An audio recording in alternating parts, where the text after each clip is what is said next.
Hello students, welcome to all on my YouTube channel civil exam guru. दोस्तों, मैं आज की क्लास के अंदर आपको पढ़ाने वाला हूँ अप्लाइड मैकेनिक्स सब्जेक्ट। तो हम डिस्कस करेंगे अप्लाइड मैकेनिक्स सब्जेक्ट।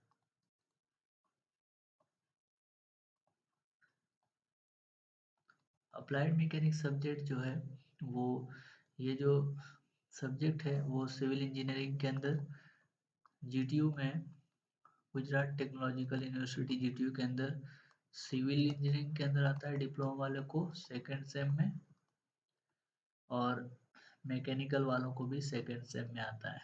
ठीक है, तो आज की क्लास के अंदर हम लोग बेसिकली अप्लाइड मैकेनिक्स क्या है उनके बारे में डिस्कस करेंगे और एक एक चैप्टर कैसे पढ़ना है क्या है। तो ये अप्लाइड की हमारी फर्स्ट क्लास है, तो ये लेक्चर 1 है। लेक्चर 1 के अंदर हम लोग पूरा का पूरा सब्जेक्ट का सिलेबस डिस्कस करेंगे। सिलेबस के अंदर क्या क्या चीज़ें हमें पढ़नी है उन सब चीज़ों को हम लोग डिस्कस करने वाले हैं। ठीक है, तो सबसे पहला है आपका chapter number 1, introduction.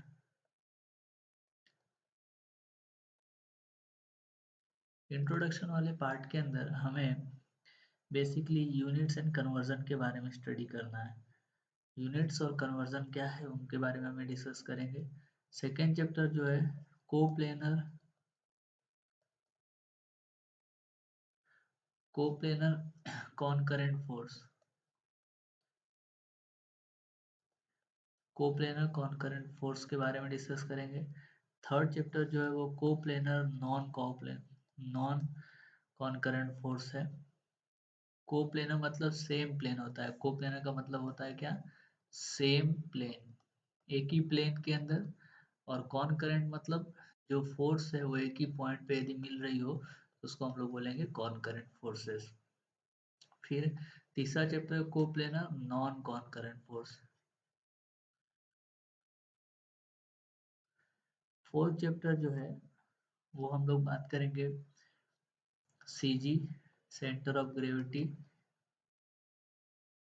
Centre of gravity and centroid. And fifth chapter जो है वो है फ्रिक्शन। सिक्स्थ चैप्टर के अंदर हम लोग सिंपल मशीन बात करेंगे,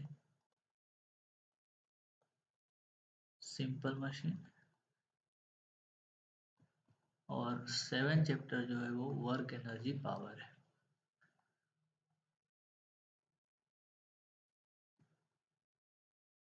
ठीक है, तो इस तरीके से ये सेकंड सिविल के अंदर, सेकंड सेमेस्टर सिविल डिप्लोमा के अंदर आता है सब्जेक्ट। और काफ़ी अच्छा सब्जेक्ट है। बेसिक से मैकेनिक्स के अंदर हम लोग मैकेनिक्स से स्टार्ट करेंगे।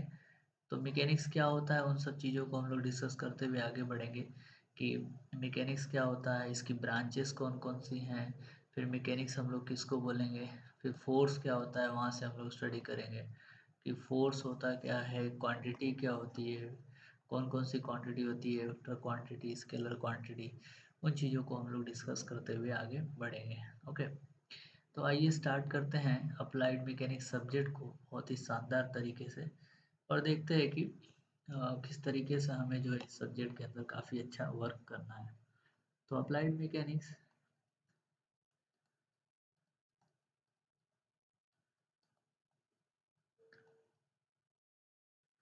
पूरे इंजीनियरिंग का ही जो है बेसिक सब्जेक्ट है। इंजीनियरिंग जो है उसका एक ये बेसिक सब्जेक्ट है।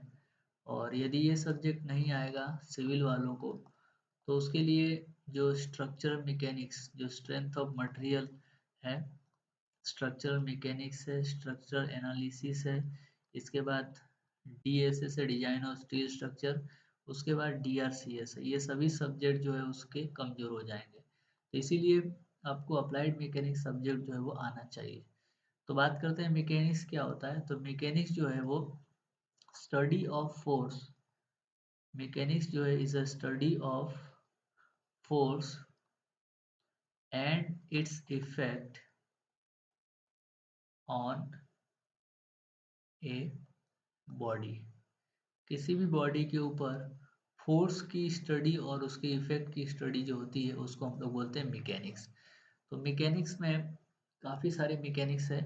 तो मैकेनिक्स को दोस्तों, इंजीनियरिंग मैकेनिक्स को बेसिकली 2 पार्ट्स में डिवाइड किया गया है। क्या होता है उन सब चीज़ों को हम लोग एक-एक करके डिस्कस करते हुए आगे बढ़ेंगे।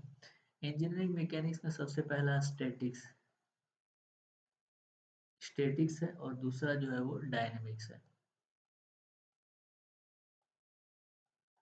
पहला जो है स्टैटिक्स है और दूसरा क्या है, डायनामिक्स है। इंजीनियरिंग मैकेनिक्स जो है ब्रांच ऑफ साइंस है जिसके अंदर हम लोग बेसिकली फोर्स की स्टडी करते हैं। किसकी स्टडी करते हैं? फोर्स और उसके इफेक्ट की स्टडी करते हैं। उसको हम लोग बोलते हैं मैकेनिक्स बोलते हैं, ठीक।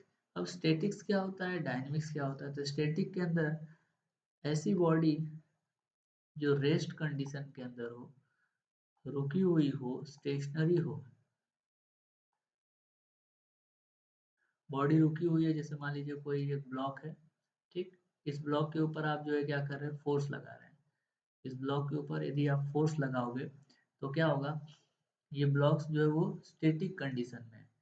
तो इसके इस ब्लॉक के ऊपर जो भी फोर्स आप लगा रहे हो, उस फोर्स की जो स्टडी होगी उसको हम लोग बोलेंगे, उस उस मैकेनिक्स को हम लोग बोलेंगे स्टैटिक्स। क्या बोलेंगे? क्योंकि ये ब्लॉक जो है वो क्या है, स्टैटिक्स कंडीशन में रुका हुआ है और इसके ऊपर हम लोग चारों तरफ से क्या कर रहे हैं, फोर्स लगा रहे हैं।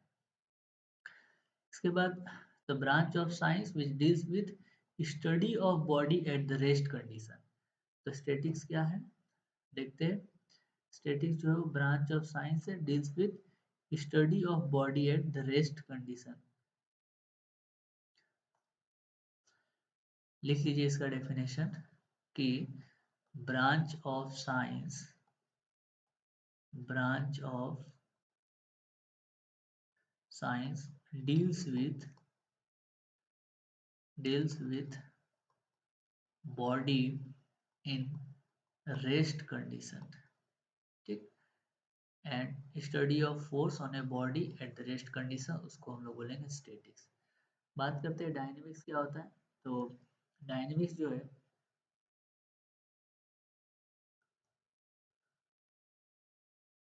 डायनेमिक्स के दो पार्ट हैं।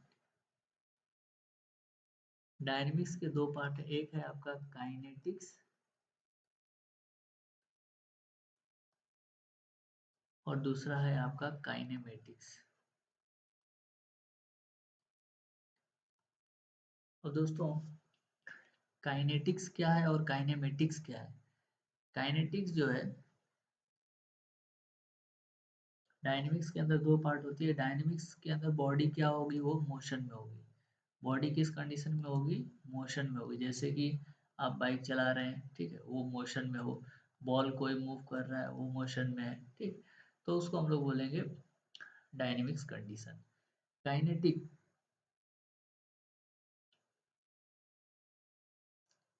काइनेटिक्स जो है body in motion, body in motion. Kinetics जो है बॉडी किस में होगा, मोशन में होगा। और without sorry with consideration of force, with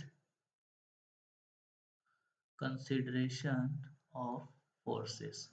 means कि जो भी बॉडी की स्टडी आप कर रहे हो, बॉडी किस कंडीशन में, बॉडी मोशन में रहेगा। और जिस फोर्स की वजह से बॉडी मोशन में है, उस फोर्स की भी यहाँ पे स्टडी हमको करनी है।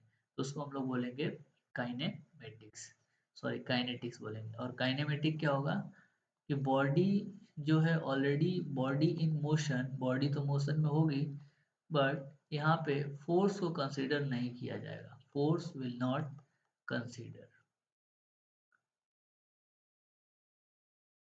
Okay, body in motion but force will not be considered. That branch of the science or mechanics is known as kinematics. Okay, ठीक है। तो बॉडी मोशन में है, वहाँ पे जो फोर्स रिस्पॉन्सिबल है, तो उसको हम लोग बोलेंगे काइनेटिक्स। जैसे आपने देखा होगा कि मान लीजिए एक डैम है, ठीक है, और डैम की जो है सरफेस पे, डैम के सामने इस साइड रिजर्वायर होता है, वाटर क्या होता है, फिल अप रहता है। तो वाटर भरा हुआ रहता है। तो जैसे ही वाटर जो है मूव करता है, फ्लो करता है, तो यहाँ पे वाटर किस तेजी से फ्लो करता है, वहां पे जो एनर्जी होती है उसको हम लोग बोलते हैं काइनेटिक एनर्जी। काइनेटिक एनर्जी यहाँ पे जो होती है उसको बोले काइनेटिक एनर्जी। और काइनेटिक एनर्जी के अंदर बॉडी जो है मोशन में रहेगी, और किस फोर्स की वजह से बॉडी, यहाँ पे फोर्स को स्टडी करेंगे। यहाँ पे इसके एक्सीलरेशन, वेलोसिटी, इन सब चीज़ों को स्टडी करेंगे, इसको हम लोग बोलेंगे काइनेमेटिक्स। ठीक। तो इस तरीके से हमने देखा कि इंजीनियरिंग मैकेनिक्स क्या है, तो स्टडी ऑफ फोर्स। बेसिकली किसके साथ रिलेटेड है, फोर्स। फोर्स क्या होता है वो आगे हम लोग बात करेंगे। स्टडी ऑफ फोर्स, कोई भी बॉडी के ऊपर जो एक्सटर्नल एजेंट है, जैसे मान लीजिए आप कोई बॉडी है, इसके ऊपर क्या कर रहे हो, ऊपर से फोर्स लगा रहे हो। ठीक है, फोर्स लगाना मतलब पुश पुश और पुल ऑफ ए बॉडी। जो कोई भी बॉडी के ऊपर बाहर से कोई भी पुश और पुलिंग एक्शन करते हो और उस बॉडी के अंदर क्या इफेक्ट होता है, उसको हम लोग बोलते हैं फोर्स। फोर्स के बारे में कंप्लीट डिस्कस करेंगे। अभी हम लोग बेसिकली इंजीनियरिंग मैकेनिक्स क्या है, चैप्टर 1 हम लोग डील कर रहे हैं, इंट्रोडक्शन वाला जो पार्ट है इसके अंदर हम लोग डिस्कस कर रहे हैं। ठीक है, चलिए। इसके बाद का दूसरा टॉपिक है, सेकेंड टॉपिक है scalar and vector quantity. Scalar quantity क्या होती है, इस ऐसी क्वांटिटी जिसको डिफाइन करने के लिए, स्केलर और वेक्टर क्वांटिटी, ऐसी क्वांटिटी जिसको डिफाइन करने के लिए हमें मैग्नीट्यूड,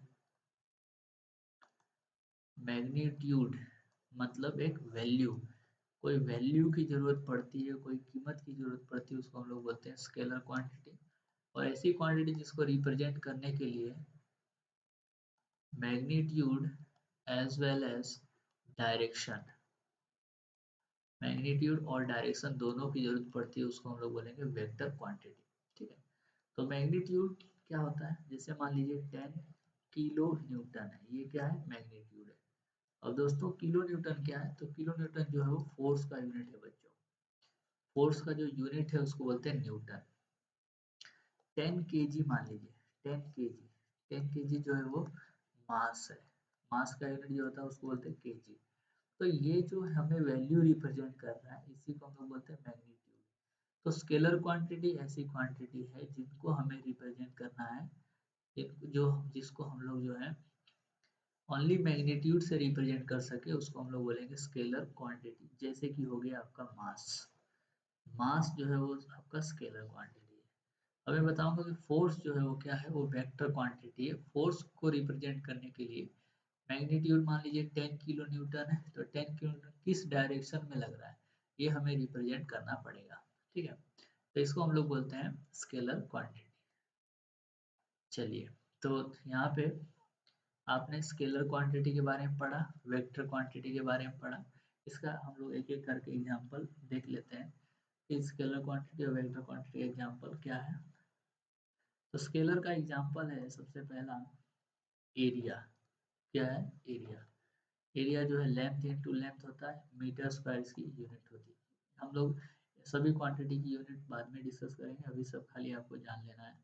मास जो है वो क्या है, आपका स्केलर क्वांटिटी है। उसके बाद जो है टाइम, टाइम भी आपका स्केलर क्वांटिटी है। डिस्टेंस जो है वो आपका स्केलर क्वांटिटी है। उसके बाद फिर वॉल्यूम जो है वो आपका स्केलर क्वांटिटी है। डेंसिटी जो है वो आपका स्केलर क्वांटिटी। एक एक क्वांटिटी के बारे में आपको कंप्लीट डिटेल बताऊंगा। सबसे पहले स्केलर और वेक्टर के बारे में हम लोग देख रहे हैं यहाँ पे, फिर वेक्टर क्वांटिटी के बारे में बात करेंगे। तो जो डिस्प्लेसमेंट होता है, डिस्प्लेसमेंट जो है वो आपका वेक्टर क्वांटिटी है। इसके बाद फोर्स जो है वो आपकी वेक्टर क्वांटिटी है। देन आफ्टर वेलोसिटी जो है वो आपका वेक्टर क्वांटिटी है। V for velocity, V for vector, याद रखना है। वेट जो है वो आपका वेक्टर क्वांटिटी है। ठीक है, then angular velocity, angular velocity वो भी आपकी वेक्टर क्वांटिटी है। तो स्केलर क्वांटिटी को हमें जो है मैग्नीट्यूड से हम दिखा सकते हैं, और वेक्टर क्वांटिटी को रिप्रेजेंट करने के लिए हमको मैग्नीट्यूड एंड डायरेक्शन दोनों की जरूरत पड़ती है। एग्जाम्पल आप लोगों को याद रखना है। आगे बढ़ते हैं नेक्स्ट टॉपिक पे। फंडामेंटल यूनिट्स कौन कौन से हैं, फंडामेंटल यूनिट्स कौन कौन से हैं। चलिए, फंडामेंटल यूनिट्स जो है हम लोग नेक्स्ट क्लास के अंदर डिस्कस करेंगे कि फंडामेंटल यूनिट्स कौन कौन सी है। तो बेसिकली हमारे पास तीन फंडामेंटल यूनिट है। एक होता है आपका लेंथ, दूसरा है हमारा मास और तीसरा है हमारा टाइम। लेंथ, मास और टाइम, ये तीन हमारी जो है फंडामेंटल यूनिट्स हैं। लेंथ का यूनिट होता है मीटर, मास का यूनिट होता है केजी और टाइम का यूनिट होता है सेकेंड। ठीक, तो ये एमकेएस सिस्टम के अंदर जो है सिस्टम ऑफ यूनिट हम पढ़ेंगे तभी तो आपको क्लियर पता चलेगा एमकेएस सिस्टम के अंदर। तो लेंथ, मास और टाइम जो है फंडामेंटल यूनिट है। फंडामेंटल यूनिट से जो यूनिट डिराइव होती है उसको हम लोग बोलते हैं डिराइव्ड यूनिट। और 7 जो है हमारी फंडामेंटल क्वांटिटी है। 7 जो है हमारी फंडामेंटल क्वांटिटीज है। ओके, नेक्स्ट है system of units. System of units, system of unit. तो फंडामेंटल यूनिट्स और सिस्टम ऑफ यूनिट इनको हम लोग कंप्लीट डिस्कस करेंगे नेक्स्ट क्लास के अंदर। आपको यदि ये क्लास अच्छा लगा हो, समझ में आया हो तो उसके लिए थैंक यू वेरी मच। और आप जो है इस वीडियो को और भी लोगों के साथ शेयर कीजिए। जितना ज़्यादा आप शेयर करेंगे उतना ही मैं आप लोगों के लिए वीडियो लेके आऊँगा। अप्लाइड मैकेनिक्स के एक एक क्वेश्चन को हम लोग डिस्कस करेंगे। डिप्लोमा में यदि आप हैं तो आपको काफ़ी हेल्प होने वाली है इस वीडियो लेक्चर से। मैं जो है आपको कंप्लीट डिस्कस करवाऊँगा और आपको कोई भी डाउट है तो कमेंट बॉक्स में आप कमेंट कर दीजिए। कमेंट करके आप अपने क्वेश्चन को पूछ सकते हैं। Thank you once again for watching this video. Keep watching, keep sharing.